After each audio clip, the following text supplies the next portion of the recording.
చూస్ country delight, live better. ఇప్పుడే country delight app ని download చేసుకోండి. అసలు ఈ థియేటర్స్ బంద్, అసలు ఆ నలుగురు ఎవరు అన్నట్టుగా, అసలు ఆ నలుగురు ఉన్నారా, ఉంటే ఉన్నా కానీ మేము లేవని చెప్పుకుంటున్నారా, అసలు ఏంటి క్లారిటీ? ఆ నలుగురు పెద్ద మనుషులే. 18వ తారీఖు ఎగ్జిబిటర్ అసోసియేషన్ మీటింగ్ లో దిల్ రాజు గారు రామ్ ప్రసాద్ గారు ఎగ్జిబిటర్ అసోసియేషన్ చైర్మన్ కి ఫోన్ చేశారా లేదా, దాంట్లో ఒక డిసిషన్ తీసుకున్నారు. ఏమని? మాకు ఒకటి లోపల పర్సంటేజ్ సిస్టమ్ కానీ ఇవ్వకపోతే ఓకే పర్సంటేజ్ అడుగుతున్నారు, బుక్ మేషోలో వస్తున్న డబ్బులు మాకు పర్సంటేజ్ ఇస్తారా? కొంతమంది క్యాంటీన్లన్నీ అమ్ముకుంటున్నారు కదా, వాళ్ళ డబ్బులు మాకు పర్సంటేజ్ ఇస్తారా? ఆల్రెడీ జనం దగ్గర దోచుకుంటుందే ఎక్కువైపోయింది. ఒక మనిషి సినిమాకి పోవాలంటే 2000, ఫ్యామిలీ పోవాలంటే 10,000. ఏంటండి ఈ దోచుకోవడం అసలుకి? దిల్ రాజు గారు నన్ను మాటలో ఒక మాట చూడండి, నేను ఇక్కడ ఉండట్లేదు, ఇంటర్నేషనల్కి వెళ్ళిపోతున్నాను అన్నాడు. నీకు హీరో డేట్స్ ఎవరు ఇవ్వలేదు కాబట్టి నువ్వు ఇంటర్నేషనల్కి వెళ్ళిపోతాను అంటున్నావు. దిల్ రాజు గారు అడిగితే డేట్ ఇవ్వని హీరో ఎవరైనా ఉంటారు ఇండస్ట్రీలో? 100% పేర్లు చెప్పండి. నేను పేరు చెప్పాల్సిన అవసరం లేదు. స్టేట్మెంట్ ఇచ్చే ముందు ఇవ్వని డేట్లు, హీరోల పేర్లు కూడా చెప్పాలి. పవన్ కళ్యాణ్ గారి రియాక్షన్ ఏంటండి అసలుకి? పవన్ కళ్యాణ్ దగ్గర అంత హిస్టరీ ఉంది. హరిహర వీరమల్లుని ఆపే దమ్ము ఎవరికైనా ఉందా? హరిహర వీరమల్లు సినిమాని ఆపే ధైర్యం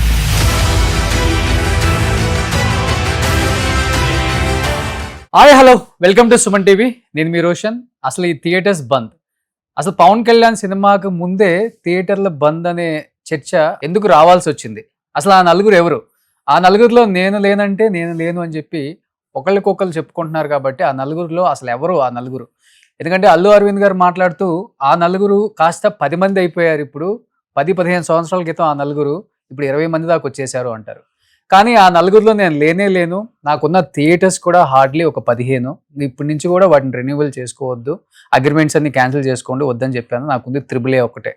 కానీ దిల్ రాజు గారు నిన్న ఒక ప్రెస్ మీట్ పెట్టి ఆ నలుగురిలో నేను కూడా లేను అని చెప్పేసి క్లియర్గా చెప్పారు. అసలు ఆ నలుగురిలో ఉన్న ఆ నలుగురు ఎవరు? ఇంకా మిగిలింది సురేష్ బాబు, ఏషియన్ సునీల. అసలు ఏంటి థియేటర్స్ అసలు ఎవరెవరికి ఉన్నాయి? ఒకసారి ఫస్ట్ లిస్ట్ చూద్దాం. సో ఈ లిస్ట్ చూసిన తర్వాత మనతో మాట్లాడటానికి సిద్ధంగా ఉన్నారు ప్రొడ్యూసర్ నట్టి కుమార్ గారు. సో నట్టి కుమార్ గారు, ఫస్ట్ థియేటర్స్ చూద్దాం. క్లియర్ గా సెంటర్స్ ఎన్ని ఉన్నాయి, నెంబర్ ఆఫ్ స్క్రీన్స్ ఎన్ని ఉన్నాయి క్లియర్ గా మీకు కనిపిస్తుంది అక్కడ. And screens run by owners clear గా PVR కావచ్చు. PVR కి 109. ఓ మేజర్ పార్టీస్ వాళ్ళే అన్నమాట. మేజర్ పార్టీస్ వాళ్ళు నేషనల్. సో మిరాజ్ వాళ్ళు, సినీ పోలీస్ వాళ్ళు, అండ్ మెయిన్ వాళ్ళు చూసుకుంటే మనకి కిందకు వచ్చేస్తే ఇట్లా ప్రసాద్ వాళ్ళకి 6 ఉన్నాయి. అండ్ ఏషియన్ వాళ్ళకి 71 ఉన్నాయి. ఇంకా ఎక్కువ ఉన్నాయి. సో SVC వాళ్ళకి Asian group, okay, and SVC group, okay, Venkateswara Creations group, okay, Geetha Arts and group, okay, అంటే గ్రూప్స్ ఉంటాయి. దీంట్లో ఒక్కల పేరు మీద లేకుండా మైత్రి ఎగ్జిబిటర్స్ కి వాళ్ళకి 30-40 ఉంటాయి. అంతే. ఇక్కడ ఏషియన్ థియేటర్స్ వాళ్ళు రెన్యూల్ చేస్తున్నారా? ఓకే, 61 ఉన్నాయి ఏషియన్ కి. ఏషియన్ కి ఇంకా ఎక్కువ ఉంటాయండి. Okay, SVC Sri Venkateswara Creation అదే కదా, అదే దిల్ రాజు గారిది 29 ఉన్నాయి.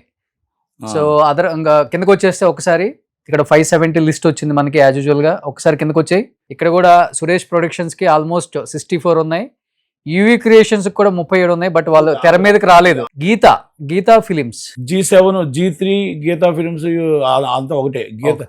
గీతా G3 అనేది దిల్ రాజు గారు వాళ్ళ partners. Okay, Venkateswara creations Dil Raju గారికి 31 ఉన్నాయి. అదే ఆంధ్ర కిందకు వచ్చేయచ్చు. అన్నపూర్ణ వాళ్ళకి 17 ఉన్నాయి. అన్నపూర్ణ వాళ్ళకి నాకు తెలిసి అయితే లేనట్టున్నాయి, వదిలేసినట్టున్నారు. కంప్లీట్ గా వదిలేశారు ఇప్పుడు. కంప్లీట్ గా వదిలేసినట్టున్నారు. సో చూసుకుంటే మెయిన్ వాళ్ళకి ఎన్ని థియేటర్స్ ఉన్నాయో ఒకసారి లిస్ట్ మనకు చూస్తే అర్థం అవుతుంది. ఇప్పుడు అసలు ఆ నలుగురిలో ఎవరున్నారు అనేది కూడా ఒక చర్చ. కాబట్టి ఇక్కడ దీంట్లో ఒక్కటి మాత్రం చెప్పగలుగుతా, ఇదంతా కూడా గ్రూప్ ఆఫ్ కంపెనీస్. అంటే ఈజ్ బాస్ అంత దాంట్లో సర్కిల్. అంటే ఇప్పుడు మనం బినామీ అందామా, లేకపోతే వాళ్ళ శిష్యులు అందామా, లేకపోతే వాళ్ళ మనుషులు అందామా, ఇదంతా కలిపి ఏంటంటే ఒక గ్రూప్స్. ఇప్పుడు గీతా గ్రూప్ అంటే గీతా అరవింద్ గారి పేరు మీద ఉండాల్సిన అవసరం లేదు, డిఫరెంట్ పేర్ల మీద గ్రూప్. అలాగే G3 అనేది ఒక గ్రూప్. అలాగే దిల్ రాజు గారు అనేది ఒక గ్రూప్. అలాగే మనకు మైత్రి అనేది ఒక గ్రూప్. మైత్రి అనేది ఏంటంటే గ్రూప్ లేదు, వాళ్ళు ఓన్ గా వాళ్ళు 30 థియేటర్స్ ఎన్నో తీసుకొని రీమోడల్ చేస్తున్నారు, Okay. పాత థియేటర్లు తీసుకొని రీమోడల్ చేసుకుంటున్నారు. ఓకే, అలాగా ఇప్పుడు మన సునీల్ గారు ఉన్నారు, ఏసియన్ సునీల్ గారితో గ్రూప్, ఏసియన్ సునీల్ గారితో డిఫరెంట్ చాలా మంది ఉంటారు, అవును. దాంట్లో గ్రూపు.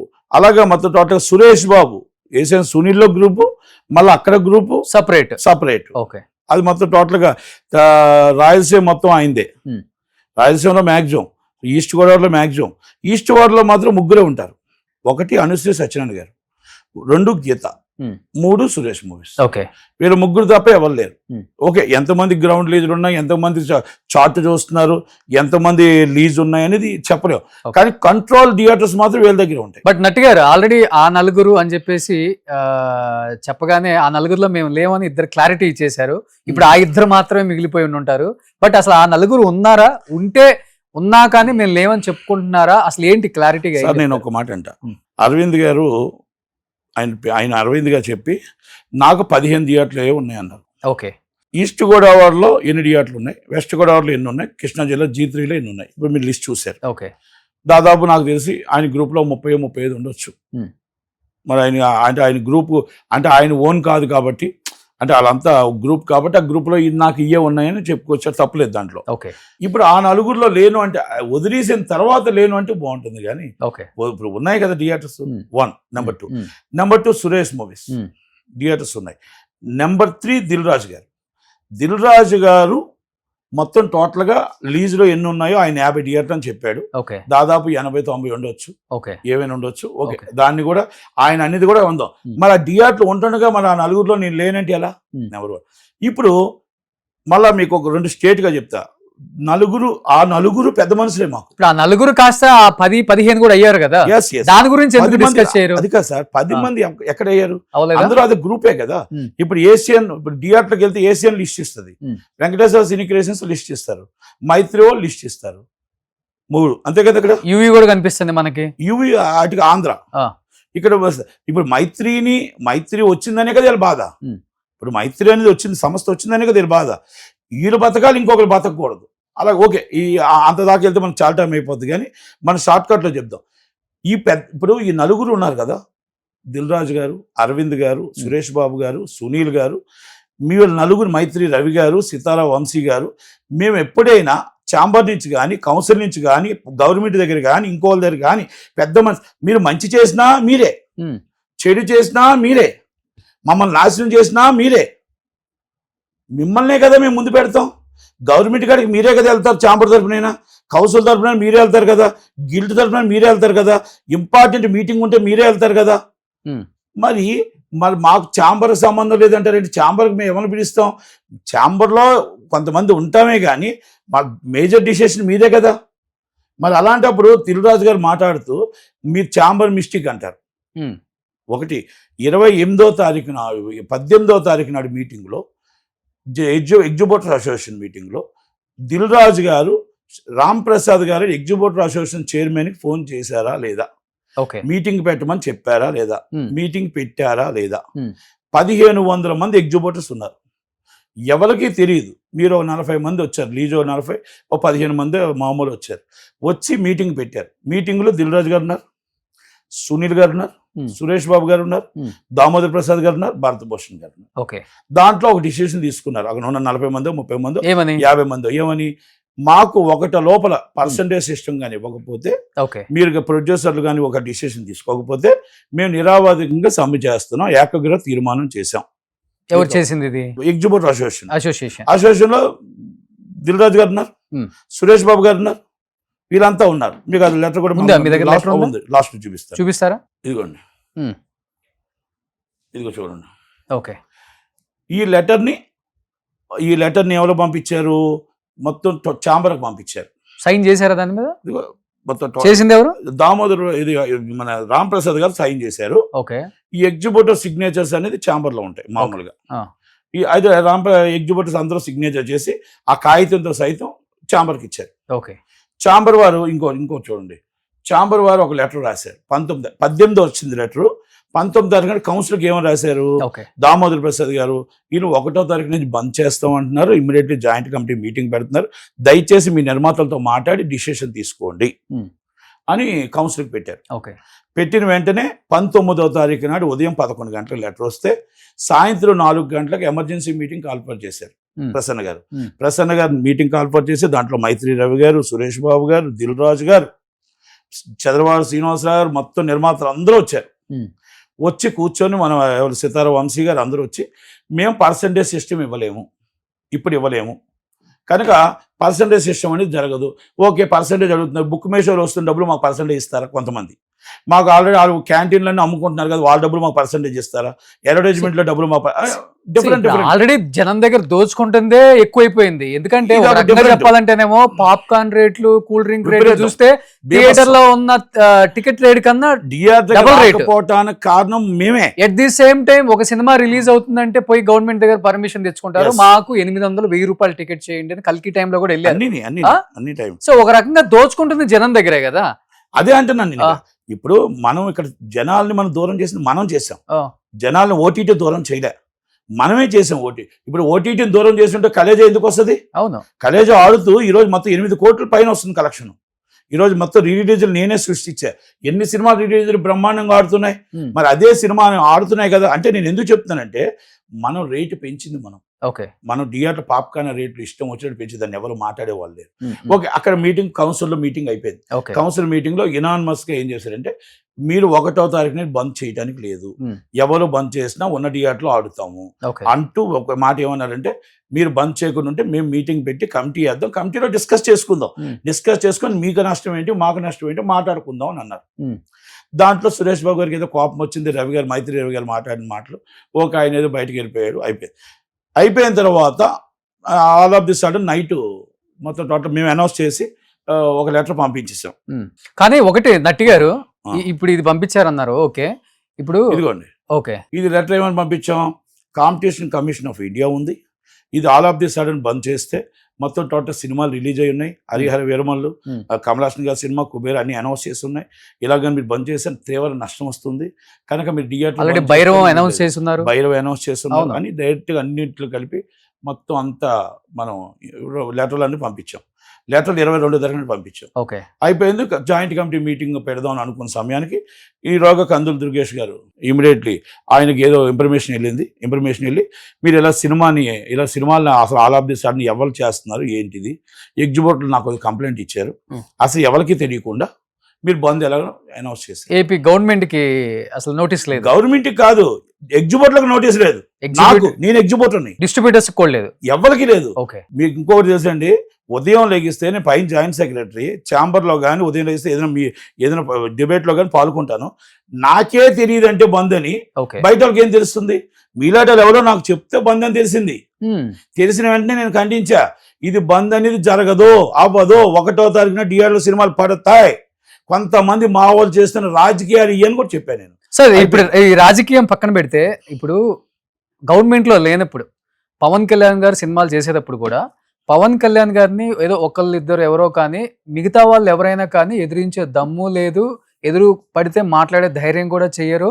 ఆయన సినిమాలప్పుడు ప్రొడ్యూసర్స్ కానీ ఎగ్జిబ్యూటర్స్ కానీ డిస్ట్రిబ్యూటర్స్ కానీ లిమిట్స్లోనే ఉంటారు, రిలీజ్కి ఎలా చేయాలో డిసైడ్ చేసుకొని మరీ రిలీజ్ చేస్తారు అంటారు. అలాంటిది ఈరోజు డిప్యూటీ చీఫ్ మినిస్టర్ గవర్నమెంట్లో ఉన్నారు, అలాంటి వ్యక్తి సినిమా ఇంకొక 1 వీక్లో రిలీజ్ అవబోతుంది, హరిహర వీరమల్లు. అంటే సాహసం చేశారా లేకపోతే దీన్ని పెద్దగా ఏదో బ్లాస్టింగ్ చేయాలి, న్యూస్ స్ప్రెడ్ అవ్వాలి, బాగా వైరల్ అవ్వాలి, వైడ్ గా అందరికి రీచ్ అవ్వాలి కాబట్టి ఏదన్నా ఒక డ్రామా నడుస్తుందా అనేది ఎవరికి అర్థం కాదు. డ్రామా కాదు ఈ డ్రామా, ఎందుకంటే ఇది మాకు 10 సంవత్సరాల నుంచి నడుస్తుంది ఈ పర్సెంటేజ్ సిస్టమ్. అంటే బంద్ చేసి సినిమా రిలీజ్ అప్పుడు పవన్ కళ్యాణ్ గారి సినిమా అప్పుడు ధైర్యం చేయరు కదా, ఎవరు చేయరు, బంద్ చేసేంత అవకాశం ఇక్కడ లేదు. హరిహర వీరమల్లు అంటే ఇక్కడ మీకు చాలా మందికి తెలియని విషయం ఇది, హరిహర వీరమల్లు అనే సినిమా డిస్ట్రిబ్యూషన్ వెళ్ళాలి, అది ఎక్కువ బడ్జెట్ అయింది. ఓకే, ఎందుకంటే లేట్ అవ్వడం వల్ల ఎక్కువ బడ్జెట్ అయింది. ఆ బడ్జెట్లో సినిమాని బయటికి ఎవరో ఒకరు కొనాలా, ఇక్కడ మోనోపాలి చేసి ఆ సినిమాని వాళ్ళకు వచ్చే రేట్లో రప్పించుకోవడానికి ఈ మొత్తం మాకు ఇన్ని థియేటర్లు ఉన్నాయని మీటింగ్ పెట్టారు అనేది మాత్రం మాకు తెలిసిన సమాచారం. దీంట్లో సితారా వాళ్ళు కానీ మైత్రి వాళ్ళు కానీ ఏదో ఇన్వాల్వ్ అయ్యి ఈ సినిమాని ఏదో బయట వేయడానికి కొంచెం ఎందుకంటే ఎక్కువ బడ్జెట్ అయింది కాబట్టి ఫైనాన్స్ కొంచెం ఎక్కువ ఉంది కాబట్టి దీన్ని ఎందుకంటే ఏఎం రత్నం గారు అంటే అప్పుడప్పుడు సినిమా తీస్తారు కాబట్టి కొంచెం రెగ్యులర్ డిస్ట్రిబ్యూటర్లు ఇవ్వరు కాబట్టి దీన్ని ఏదో విధంగా బయట వేద్దామని ఒక ప్రయత్నం చేస్తుంటే ఇక్కడ ఎప్పుడైతే ఈ సినిమా కూడా మైత్రికో లేకపోతే ఇంకొకరికి వెళ్ళిపోతే మా పరిస్థితి ఏంటి అని దాని మీద ఏదో జరిగిందనేది మాత్రం ఆల్రెడీ మా ఇండస్ట్రీలో ఉన్నది టాక్. అది వాస్తవం కూడా ఉంటుంది, వాస్తవం కూడా ఉండొచ్చు. ఎందుకంటే దిల్ రాజు గారు నేను అన్న మాటలో ఒక మాట చూడండి, నేను ఇక్కడ ఉండట్లేదు ఇంటర్నేషనల్కి వెళ్ళిపోతున్నాను అన్నాడు. నేను ఇక్కడ సినిమాలు చేయను, నేను ఇంటర్నేషనల్ రేంజ్కి వెళ్ళిపోయాను. Thank you very much. ఆయన ఇంటర్నేషనల్ రేంజ్కి వెళ్ళాలని కోరుకుందాం. ఎందుకంటే నాకంటే 4 సంవత్సరాలు వెనక్కి వచ్చారు ఆయన. చక్కగా హ్యాపీగా ఆయనకి సూపర్ హిట్స్ వచ్చాయి, 1000 కోట్లు సంపాదించాడు. ఇప్పుడు ముందుకెళ్ళడం చాలా మంది సంతోషం, తప్పేం లేదు దాంట్లో. అయితే ఆయన ఇంకో మాట అన్నాడు, నేను మన దిల్ రాజ్ డ్రీమ్స్ అని చెప్పేసి కొత్త వాళ్ళతో సినిమాలు తీస్తాను అన్నాడు. తప్పలేదు. అయితే ఆయన అన్నదానికి బయట అన్నదానికి రివర్స్ అవుద్ది. కింద ట్రోల్స్ చూస్తున్నారా, నీకు హీరోలు డేట్స్ ఇవ్వట్లేదు, నీకు హీరోలు డేట్స్ ఎవరు ఇవ్వలేదు కాబట్టి నువ్వు ఇంటర్నేషనల్కి వెళ్ళిపోతాను అంటున్నావు, కనుక నీకు ఎవరు నేను పట్టించుకో, డిస్ట్రిబ్యూషన్ ఎవరు నీకు ఇవ్వట్లేదు కాబట్టి ఇవన్నీ తీసుకొచ్చి ఒక క్రియేట్ చేసావు. దిల్ రాజు గారు అడిగితే డేట్ ఇవ్వని హీరో ఎవరైనా ఉంటారు ఇండస్ట్రీలో? ఎవరున్నారు ఇప్పుడు? ఎవరు పేర్లు చెప్పండి. ఎవరు? నేను పేర్లు చెప్పాల్సిన అవసరం లేదు. ఇప్పుడు ఏంటంటే స్టేట్మెంట్ ఇచ్చేటప్పుడు కూడా నో చెప్పిన హీరోస్ పేర్లు కూడా చెప్పాలి. ఇప్పుడు నేను స్టేట్మెంట్ ఇచ్చే ముందు ఇవ్వని డేట్లు హీరోల పేర్లు కూడా చెప్పాలి. సార్ నేను ఒకటి అడుగుతా, 100 కోట్లు దాటిన హీరోలు ఎవరైనా దిల్ రాజు గారు డేట్స్ ఇచ్చి ఉన్నాయా నాకు చెప్పండి. ఈ 100 కోట్లు దాటి 700 కోట్ల బడ్జెట్ లో ఉన్న సినిమాలు ఒక మైత్రి, ఒక సితారా తప్ప ఇంకో కంపెనీ ఏదైనా ఉందా? అంటే వాళ్ళు వెరీ గుడ్ కంపెనీ చేస్తారు. ఒకప్పుడు ఎంఎస్ రెడ్డి గారు, ఒకప్పుడు ఎంఎస్ రాజు గారు, ఒకప్పుడు దిల్ రాజు గారు, ఒక్కొక్క వెలుగారు, సురేష్ బాబు గారు చేశారు, అరవింద్ గారు చేశారు, అందరూ చేశారు. ఇప్పుడు బడ్జెట్లు పెరుగుతూ ఉన్నాయి. ఇప్పుడు వాళ్ళు తట్టుకొని చేయగలిగే దమ్ముంది మైత్రికి, ఓ సితారాకి. మరి దిల్ రాజు గారు ఉండాలిగా ప్రాజెక్టులు. సరే, సినిమాలు తీయటంలో వాళ్ళు తిట్టా అని చెప్పారు. ఇప్పుడు ఈ సినిమాని ఆపేయటంలో ఆ నలుగురు అంటే ఎవరని చెప్తారు మీరు పేర్లు? ఆ నలుగురు ఎవరు? సినిమాని ఆపేయడంలో ఈ నలుగురు అని నేను చెప్పట్లేదు. మళ్ళా ఎవరో ఒక పాత్ర కీలకంగా ఉంటుంది కదా. మాత్రం వాస్తవం. నేను 2 విషయాలు చెప్తా. 12వ తారీఖు సినిమా రిలీజ్ పెట్టుకొని కనబడలేదా కళ్ళు అని అడుగుతున్నా. ఇస్ 12th డేట్ వేశారు హరిహర వీరమల్లు. 30వ తారీఖు భైరవం వేశారు, 30వ తారీఖు కలేజా వేశారు, 5వ తారీఖు కమలాసన్ గారు సినిమా వేసేటప్పుడు అనౌన్స్మెంట్ మీరుంటుండగా, మీ పెద్ద మనుషులు ఉంటుండగా, మీరందరూ మీ పెద్దలని మేము కోరుకుంటున్నాం. మీరు ఎప్పుడు సినిమాకి పెద్దలు, ఇండస్ట్రీకి పెద్దలు, గవర్నమెంట్కి పెద్దలు, మీరందరూ ఉంటుండగా 1వ తారీఖు అనౌన్స్ చేస్తే మీరేం చేస్తున్నారు? మీరు ఖండించకుండా ఏం చేస్తున్నారు అడుగుతున్నా. మొత్తం టోటల్ పవన్ కళ్యాణ్ గారు ఆఫీస్ నుంచి వచ్చిన దాకా, లేకపోతే దుర్గేష్ గారు వచ్చిన దాకా ఒక్కలేదా ఖండించారా? ఏప్రిల్ 19 మళ్ళా చెప్పాడు ఆయన, ఏప్రిల్ 19 సూత్రధారి సత్యనారాయణ అన్నారు. ఓకే, మరి అది తీసుకుంది. ఏప్రిల్ 19వ తారీఖు నాడు వాళ్ళు పెట్టుకున్న మీటింగ్ ఏంటో తెలుసండి. ఆ రోజు దిల్ రాజు గారు లేరని చెప్తున్నారు. దానికి కూడా నేను వస్తా. మరి ఏప్రిల్ 18 మే 18 అనుశ్రీ సత్యనారాయణ లేడుగా. మే 18 అనుశ్రీ సత్యనారాయణ లేడు కదా. ఏప్రిల్ 19 జిల్లా మీటింగ్ వాళ్ళ జిల్లాలో అందరూ పెట్టుకొని ఆ మీటింగ్ లో ఎవరున్నారు? Represented by Suresh Movies, represented by Allu Aravind garu, అంటే మనుషులు వాళ్ళ థియేటర్, అలాగే అనుశ్రీ సత్యనారాయణ గారు, అక్కడ ఉన్న ఎగ్జిబిటర్స్, వాళ్ళంతా కలిపి ఏమనుకున్నారంటే, అంటే ఇప్పుడంటే ఇది ఏప్రిల్ 19వ తారీఖు నాడు పెట్టిన మీటింగ్ ఏంటంటే, మేము జూన్ 1 దాకా చూస్తాం పర్సంటేజ్ సిస్టమ్. కానీ ఒకవేళ ఇవ్వకపోతే మాకు ఎవరు పర్సంటేజ్ ఇస్తే మేము వాళ్ళకే సినిమాలు వేస్తామని మేము నిర్ణయం తీసుకున్నాం. మా జిల్లా తీసుకున్న నిర్ణయం, not only Andhra Pradesh and Telangana. వాళ్ళు పెట్టారు కదా. మరి ఆ రోజు అరవింద్ గారు టీం ఉంది కదా అక్కడ, మీరు ఎందుకు ఖండించరా? సురేష్ బాబు గారు టీం ఉంది కదా, మీరు ఎందుకు ఖండించరా? మళ్ళీ అదే మాట తీసుకొచ్చి ఏప్రిల్ 18వ తారీఖు నాడు మీరు ఇక్కడ ఈసీ మీటింగ్ ఇక్కడ ఎగ్జిబిటర్ మీటింగ్ పెట్టేటప్పుడు మరి ఆయన లేడు కదా. అది ఏప్రిల్ ఎక్కడ, మే 18 ఎక్కడ? మరి మే 18 తీసుకున్న అనౌన్స్మెంట్ కి ఏప్రిల్ 12 తారీఖు రిలీజ్ కి డేట్ అనౌన్స్ చేస్తుంది. అరవింద్ గారి రోల్ ఏంటంటారు అసలు ఇక్కడ? ఏది అరవింద్ గారి రోల్? అందరితో ఒకటే. చెప్పారు, నాకు థియేటర్స్ కూడా లేవు ఇప్పుడు.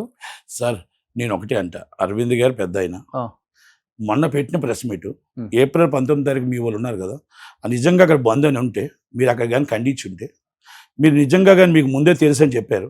ఏది మే 18 నాడు మాకు ఈ మీటింగ్ రమ్మంటే కూడా నేను రానన్నాను, మా వాళ్ళని కూడా వెళ్ళొద్దు అన్నాను అని చెప్పారు.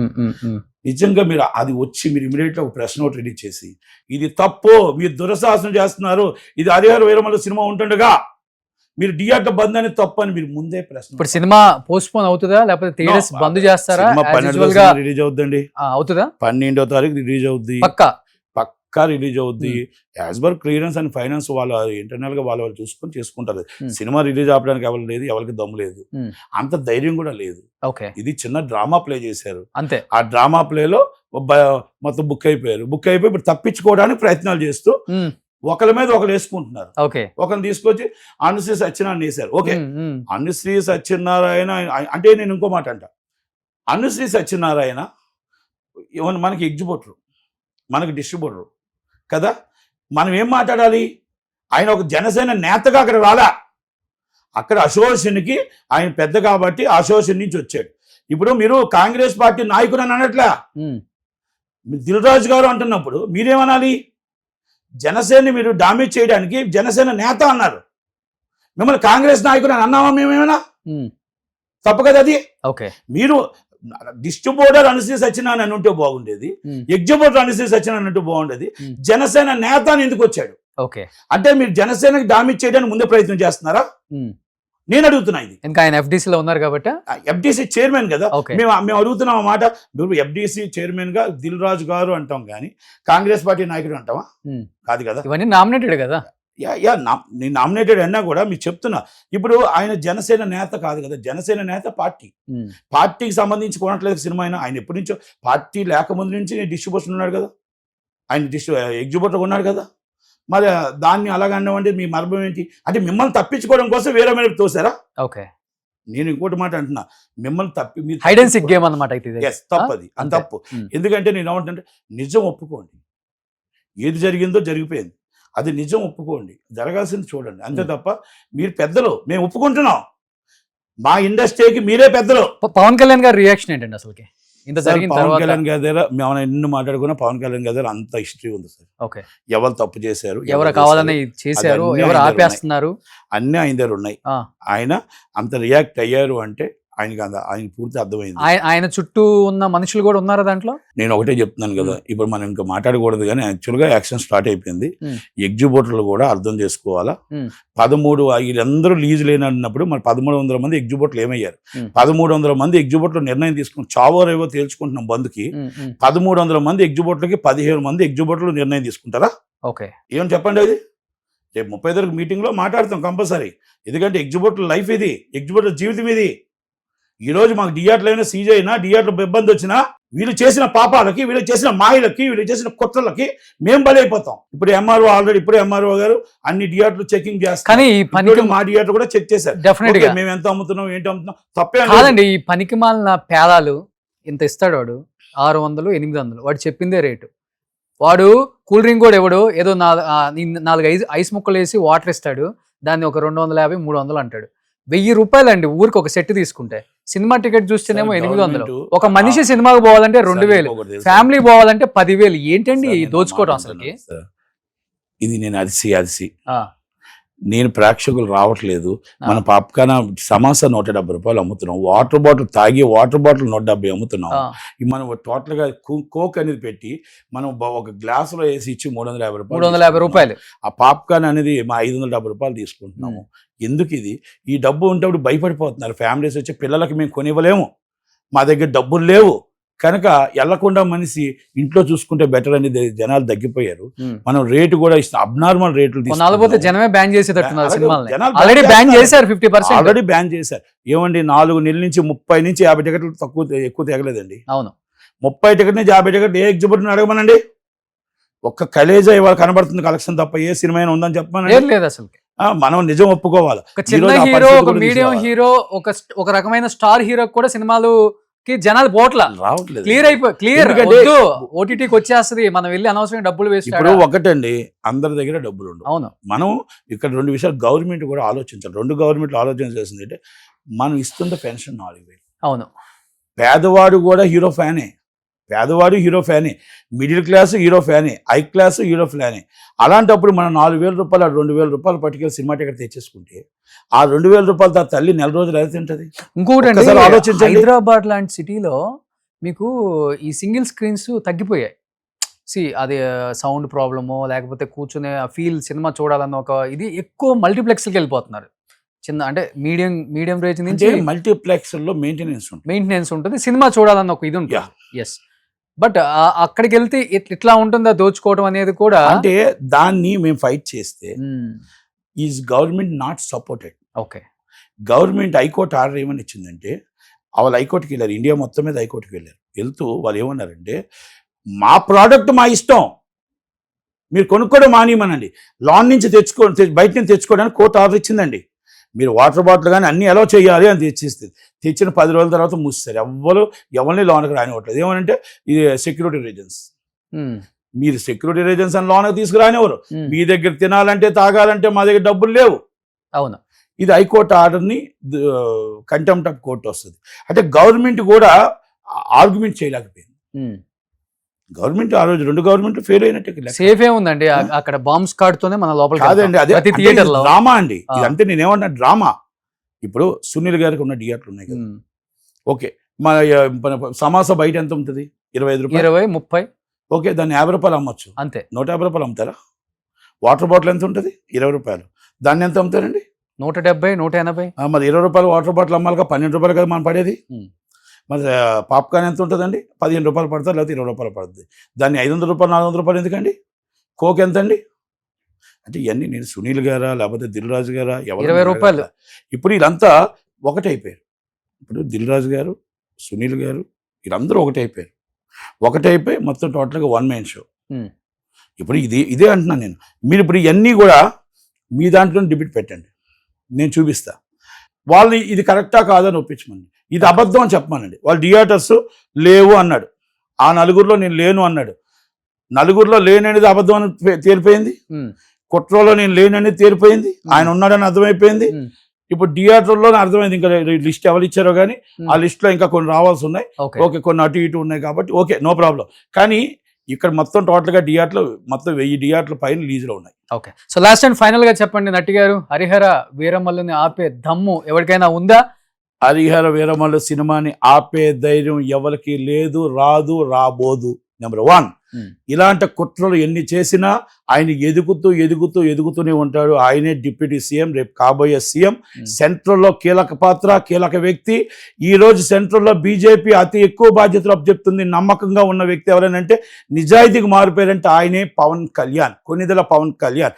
ఆయన్ని టచ్ చేసి చూడు ఏమవుద్దు అనేది ఇప్పుడు ఆల్రెడీ కనబడింది, ఇంకా కనబడుతుంది. ఆయన టచ్ చేస్తే చాలు, టచ్ చేస్తే ఏమవుద్దో ఇప్పుడు మాకు కనబడుతుంది, ఆల్రెడీ చుక్కలు కనబడుతున్నాయి. కనుక ఆయన మీద కుట్ర చేసేవాళ్ళు కిందకి వెళ్ళిపోయి ఎక్కడో ఉంటారు తప్ప ఆయన కుట్రను భగ్నం చేసుకుంటూ ఆయన ఎక్కడికో వెళ్ళిపోదు. ప్రక్షాళన స్టార్ట్ అయ్యింది. హరిహర వీరమల్ల 12 సినిమా రిలీజ్ అవుద్ది. ఓకే, కనుక మళ్ళా నేను ఒకటి రిక్వెస్ట్ చేస్తున్నా, గవర్నమెంట్లో రెండింటికి దయచేసి సామాన్య ప్రేక్షకుడు, పేదవాడికి అందే విధంగా, మిడిల్ క్లాస్కి అందే విధంగా, హై క్లాస్కి అందే విధంగా టికెట్ రేటు సామాన్య ప్రేక్షకుడికి, నిర్మాత నష్టపోకుండా, సామాన్య ప్రేక్షకుడు ఇబ్బంది పడకుండా ఉండేటట్టు చూడాలని దయచేసి నా రిక్వెస్ట్. ఏదైతే పాప్కార్న్ రేట్స్ అయి ఉన్నాయో ఈ సినిమా నుంచే ప్రక్షాళన జరగాల. అనుకున్న రేటుకి మొత్తం టోటల్ సామాన్య ప్రేక్షకులు రావాలని కోరుకుంటూ పవన్ కళ్యాణ్ గారు నా request. Thank you so much అండి. Thank you. సుమన్ టీవీలో మీ పర్సనల్ అండ్ బిజినెస్ ప్రమోషన్స్ కోసం కింది నెంబర్కి కాంటాక్ట్ చేయండి.